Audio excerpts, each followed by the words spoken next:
Seguro Auto Use eu monto como quiser e só pago pelo que eu escolho. Se eu tirar o picles, eu pago menos, né? Não. Rápido e do meu jeito. Só na Use mesmo. Baixe o aplicativo e contrate. Use. Seguro tipo você.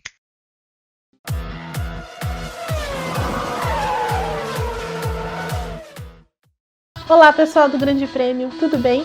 GP às 10 da noite desta quinta-feira, ainda repercutindo a temporada 2019 da Fórmula 1, que chegou ao fim no último final de semana com o GP de Abu Dhabi, que não foi uma grande corrida, não vai entrar para a lista, né, das grandes corridas desse ano, e acho que daqui um tempinho a gente nem vai lembrar muito bem dessa prova. Só que assim, apesar de ter sido irritantemente previsível o GP de Abu Dhabi desse ano, ele trouxe algumas histórias, algumas situações que ilustram bem o que foi a temporada 2019 da Fórmula 1. Por isso, o vídeo de hoje é para falar sobre as 5 lições que tiramos então do campeonato que se encerrou em Yas Marina.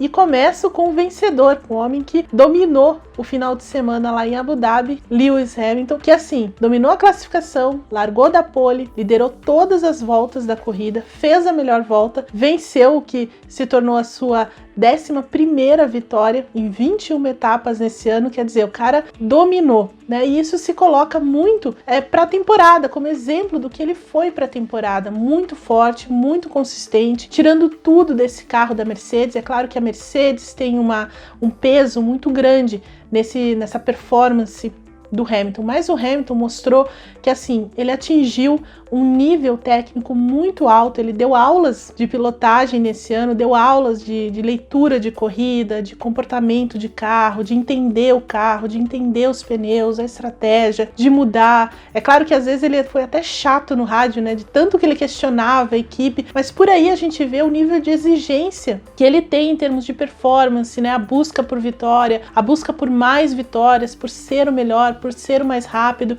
Então isso acaba que coloca ele num patamar acima do resto, né? Até do mesmo do Vettel, que é o cara com mais títulos no grid, que tem muitas vitórias, que já disputou título muitas vezes, né, na Fórmula 1. Então o Hamilton tá muito acima, porque além de tudo, ele não erra, ou erra muito pouco. Nesse ano, por exemplo, a gente pode dizer que o único grande erro que o Hamilton teve foi no GP do Brasil, naquele toque, né, com o Alex Albon ali no final daquela corrida, uma corrida muito eletrizante no final, acabou tocando, e aí rodou, né, aliás, fez um menino rodar, perdeu o pódio, enfim. E foi o único grande erro mesmo que ele mesmo admitiu depois da corrida. Eu nem levo muito em consideração o que aconteceu na Alemanha, porque foi mais circunstancial, né, o cara tava de pneu slick, numa poça d'água, enfim. Mas assim, no Brasil foi realmente um erro. E foi talvez o único erro dele ao longo da temporada, né, o que é muito impressionante. Então, para mim, hoje, o Hamilton tá num nível altíssimo, no mais alto nível mesmo técnico. É o melhor piloto do grid, é o melhor piloto da década, até da última década, e caminha também para ser o melhor ou o maior em número de vitórias, enfim, ele vai ter o seu lugar ali entre os grandes, certamente. E esse ano foi o ano, na verdade, mais forte da carreira dele, com muitos recordes de pontos, enfim, o cara tá voando, né? Como a gente diz, guiando o fino, e entra em 2020, obviamente, favorito ele e a Mercedes também, porque esse ano ela mudou o conceito um pouco do carro e acertou em cheio ao focar no maior downforce, na aderência mecânica. A gente viu em várias corridas em que eles foram muito bem em curvas de baixa, em curvas de média, que na verdade fazem parte da maioria das pistas aí, em trechos que são importantes para a volta, para você ter uma volta mais rápida, né? Para você tirar mesmo a performance, e a Mercedes conseguiu isso, aliado a uma equipe que trabalha muito bem junta, que reage muito rápido, né? Então a gente viu que no momento em que a Ferrari reage, aparece no campeonato, né? Parece mais forte, a Mercedes nunca deixou a peteca cair, né? Se ela não venceu, ela chegou na 2ª colocação, ela fez pódio, ela bagunçou a estratégia da Ferrari, enfim, a Mercedes estava ali todo o tempo, ela não deixou ninguém escapar dela. Por isso, ela termina o ano tão forte para dizer, olha, nós continuamos muito fortes e somos os favoritos para 2020, uma vez, é claro, que o regulamento não muda para o ano que vem. Então teremos mais aí e mais uma chance para o Hamilton abocanhar outros recordes. Acho que agora o recorde mais importante, né, é o de vitórias, para passar então o Schumacher, e ele tá muito pertinho.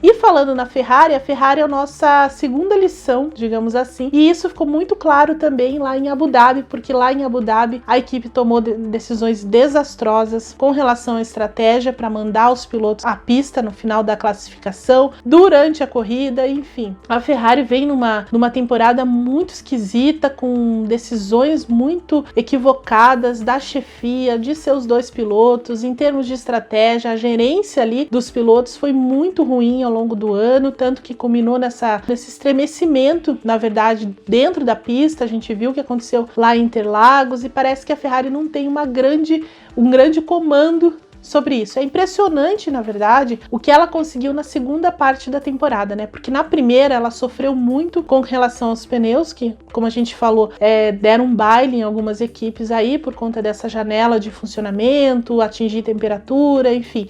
A Ferrari sofreu muito com isso na primeira parte do campeonato, embora ela tenha jogado fora algumas vitórias, né, no Bahrein, até mesmo no Canadá. Então, assim, a gente meio que virou uma polêmica aquele toque entre o Hamilton e o Vettel, mas assim, o Vettel errou, né? Então, assim, é uma vitória que poderia ter sido da Ferrari. No Azerbaijão também o Leclerc errou na classificação, então a gente teve algumas provas em que a Ferrari poderia ter vencido, mas ela trabalhou mal as suas chances. Na China, por exemplo, teve aquela questão toda envolvendo estratégia e ordem de equipe, na Austrália também, enfim, no Bahrein, né? Então, assim, a gente teve vários exemplos, né? Várias situações em que a própria Ferrari se colocou nos holofotes e teve que dar explicações e dizer por que estava tão ruim, por que perdeu. Enfim, foi um ano bastante intenso para os italianos, principalmente por causa disso. Mas, como eu dizia, foi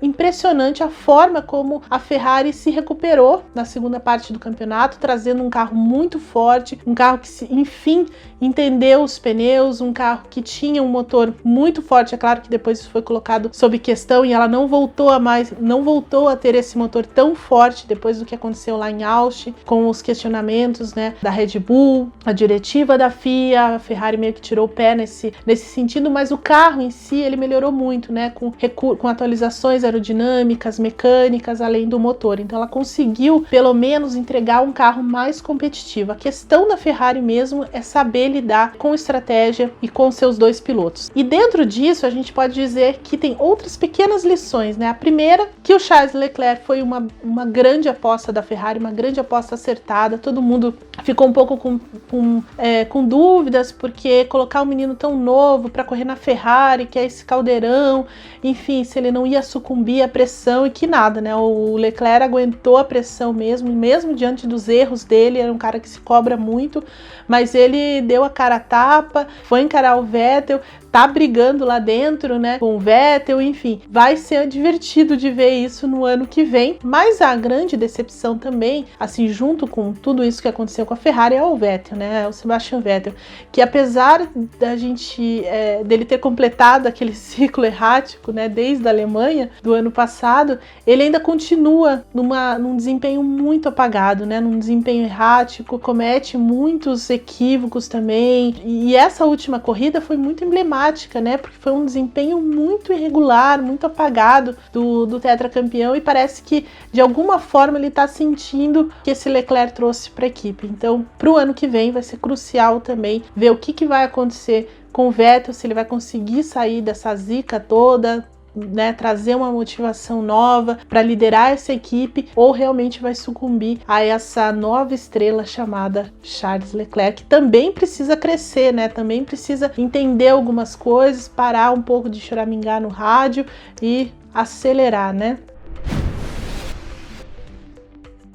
A terceira lição tem a ver com o Max Verstappen, o cara que terminou o ano à frente das Ferraris, um menino que cresceu muito, porque a gente fala, né, ele é um menino, 21 anos e tudo mais, mas ele, na verdade, tem uma grande experiência na Fórmula 1, mais do que o Leclerc. Ele estreou muito cedo, como a gente sabe, na Fórmula 1, Mas nesse ano ele veio muito mais forte, amadureceu realmente. Acho que todas as coisas que aconteceram no ano passado, incluindo aquela treta lá com o Esteban Ocon no Brasil, fortaleceu esse menino, né? Então assim, ele já é um cara de personalidade muito forte, ele já é um cara mentalmente muito forte, mas precisava dosar um pouco também a agressividade, precisava ler um pouco melhor a corrida, e ele conseguiu fazer isso nesse ano na maioria das vezes, venceu mais do que os caras do que o Leclerc, por exemplo, do que o Vettel, e aí termina o ano pela primeira vez no top 3, o que é muito importante, muito emblemático também para a temporada da Ferrari e para a temporada da Red Bull, junto com a Honda, né? Porque aí eles conseguiram entregar um conjunto mais forte nas mãos desse Verstappen, e a impressão que fica é que assim, se a Red Bull conseguir dar um passo adiante, conseguir trazer mais potência, principalmente porque o carro já é muito bom, né? Toda a sofisticação do projeto liderado pelo Adrian Newey, quer dizer, o carro é realmente quase uma obra de arte, né? Mas ele precisa ser empurrado por um bom motor, e é isso que a Honda tem de fazer para o ano que vem. Então acredito que se essa união se tornar mais competitiva, mais forte, o Verstappen vai se colocar como o principal rival do Hamilton no ano que vem, porque assim, nesse momento ele me parece pronto para uma disputa de título. É um cara rápido, é um cara agressivo, é um cara arrojado, ele não tem medo de encarar aí os grandes nomes, principalmente o Hamilton, né? Ele não tem medo de bater roda com ninguém, é um cara que só pensa em vitória. Então assim, ainda que o Leclerc tenha toda a Ferrari ao seu redor, enfim, e seja um cara muito bom, ele ainda precisa de mais quilometragem. E nesse momento o Verstappen está em vantagem, não só pela experiência, não só por ter uma equipe também por trás, mas por ele ser mais agressivo, mais arrojado, não temer muito os caras da frente, né? Então acredito que se a gente tiver realmente esse passo adiante, vai ser muito interessante ver então essa briga aí entre Leclerc, Ferrari, Vettel, Verstappen e Hamilton. E o pódio lá em Abu Dhabi diz muito sobre isso, né? Porque o Hamilton ainda à frente, ainda um degrau, né? Ainda muito mais alto, né? Um pouco mais alto do que eles, mas os dois ali representando os próximos rivais, e não só do Hamilton, mas entre si, né? A quarta lição vem da McLaren, né? A McLaren teve uma grande evolução ao longo do ano, provando que ela acertou em todas as decisões que tomou nesse ano, com relação às pessoas que ela trouxe para dentro da equipe, Andrea Seidel, James Key, apostando nesses dois jovens, Carlos Sainz e Lando Norris. O Carlos Sainz fez uma temporada excepcional, muito consistente. Ele perdeu, na verdade, para a confiabilidade da McLaren e também para alguns pitstops desastrados, né? A operação da McLaren não foi tão perfeita, mas assim, o Carlos Sainz realmente, assim, junto com o Hamilton e com o Verstappen, para mim, são o top 3, né? Os 3 melhores pilotos da temporada. A McLaren teve muita sorte de contar com esse espanhol, porque ele chega numa boa hora na equipe, em uma hora em que a equipe está nessa evolução. O próximo passo é receber os motores da Mercedes, e aí acho que a dupla, e aí com o Lando Norris um pouco mais experiente, a McLaren tem total condição de chegar, se aproximar muito do top 3 da Fórmula 1, principalmente dentro das novas regras que teremos a partir de 2021. E o GP lá de Abu Dhabi mostrou esse Carlos Sainz combativo, mostrou esse Carlos Sainz forte, consistente, tanto que ele fez uma ultrapassagem na última volta para conseguir se firmar mesmo, um pontinho ali que foi importante para ele terminar o ano como melhor do resto e melhor do que 2 pilotos que andam na Red Bull. Então assim, é muito emblemático que o Sainz conseguiu nesse ano, sendo ele também um ex-piloto da Red Bull, que explica também que o Helmut Marko, embora ele tenha algumas falhas, enfim, a gente já falou bastante sobre o programa, ele tem um bom olho, né? Não dá para negar isso. E a última lição é justamente falar sobre o futuro da Fórmula 1 em termos de pilotos. A Fórmula 1 está muito bem servida, não dá para reclamar. Os 3 carinhas que subiram da Fórmula 2 no ano passado para esse ano fizeram um bom papel, um ótimo papel. O campeão George Russell, a gente tem que dar, né, colocar aí colocar na balança que ele estava andando numa Williams, né, e a Williams foi de longe o pior carro da temporada. Começou de forma atrapalhada lá em Barcelona, mas ele foi mais rápido, consistentemente mais rápido do que o Kubica. A gente sabe de toda a dificuldade do polonês, enfim, mas o Russell foi sempre mais rápido do que ele e foi sempre muito bem em corrida, né? Embora dentro dos limites que a Williams impunha, ele sempre foi muito bem, sempre foi muito constante, sempre foi muito rápido na medida em que lhe era permitido por causa do equipamento. Acho que ele tem um bom futuro na Fórmula 1. O Alex Albon, que teve um bom início, né, estreante também, um bom início aí na Toro Rosso, valeu a vaga na Red Bull. Quando ele foi para a Red Bull para ser companheiro do Verstappen, ele entregou tudo, né? Ele não sucumbiu à pressão, ele foi forte, se mostrou um grande ultrapassador, né, digamos assim, tomou o lugar do Daniel Ricciardo nesse sentido e foi muito importante porque também garantiu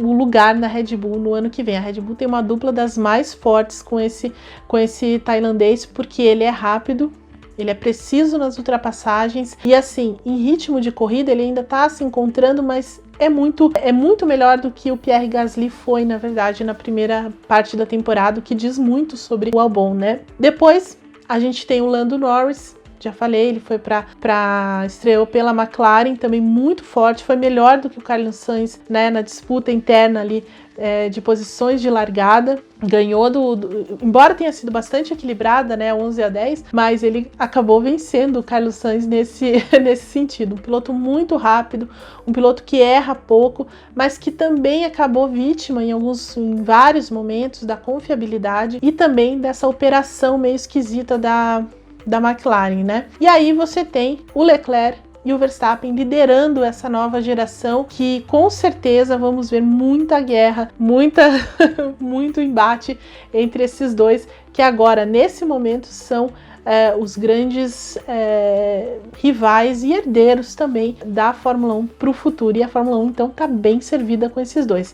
No ano que vem, Esteban Ocon volta para a Renault, né? Volta para a Fórmula 1 pela Renault, e aí vai ter mais uma chance de mostrar o seu talento. Eu acho que ele é um cara dos mais rápidos também, um dos mais importantes aí dessa nova geração, desses jovens, que além desses que eu citei, tem o Gasly também, muito bem, né, que foi muito bem no GP do Brasil, e isso deu um gás a mais. Acredito que ele vai fazer uma temporada até melhor no ano que vem, porque agora ele teve tempo para desenvolver também. E o Ocon, a gente sabe, né, um cara rápido, um cara agressivo, vai depender do que a Renault puder entregar em termos de equipamento para ele, mas vai ser um osso duro pro Ricardo Rouet, né? É isso, gente. Eu fico por aqui com essas 5 lições da temporada 2019. Queria saber a opinião de vocês também. Deixem aí seus recados, seus comentários. E antes de encerrar, se você não se inscreveu no nosso canal, inscreva-se. Essa é a hora. E deixe seu like aí, tá certo? Eu volto na semana que vem com um vídeo um pouco mais curto, prometo. Até lá. Tchau.